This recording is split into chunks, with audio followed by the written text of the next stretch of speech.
Yamaha Motorcycle Troubleshooting. If you're looking for help fixing your Yamaha motorcycle, look no further. Our comprehensive Yamaha Motorcycle Troubleshooting Guide will explain common issues, provide tips, and show you how to read your model's error codes.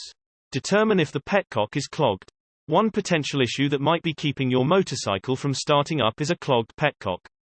The petcock is a fuel control valve. It controls the gas flow between off, on, and reserve settings. Clogged petcocks are a common issue that riders often bring up in forums. A minuscule screen helps keep gunk out of the petcock, but corrosion and bits of stray material can cause flow issues. Rattling the petcock a bit can help dislodge any blockages, but replacement or a deep cleaning might be necessary to get your bike running again. Set the choke properly. For carbureted motorcycles, you might need to set your choke or mixture enricher to match the ambient engine temperature. Another common oversight. This issue can crop up in extreme weather conditions, or when conditions take a sudden turn you haven't accounted for. Look for loose wires. Another seeming no-brainer is checking electrical connectors to see that everything is plugged in. Electrical issues often escape riders because they aren't always visible, but manually checking the connectors can help you spot a problem that wouldn't otherwise reveal itself. If you suspect something other than the battery is the culprit, especially if you've just swapped the battery for a new one, it's also worth looking at your battery connector cables. It's possible your new battery's wiring is incorrect, making your non-starter quick fix once you tighten the cables to the terminals. Check for blown fuses.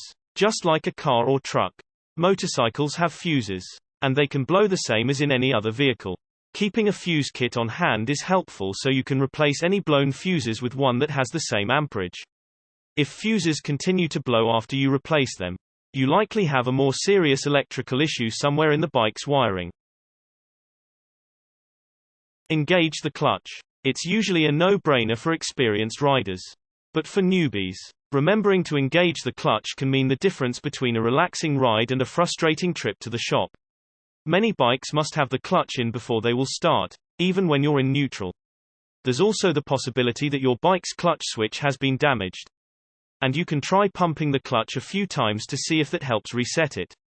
You can get around the clutch switch, but long-term, you'll need another solution and probably a clutch replacement. Confirm there's gas in the tank.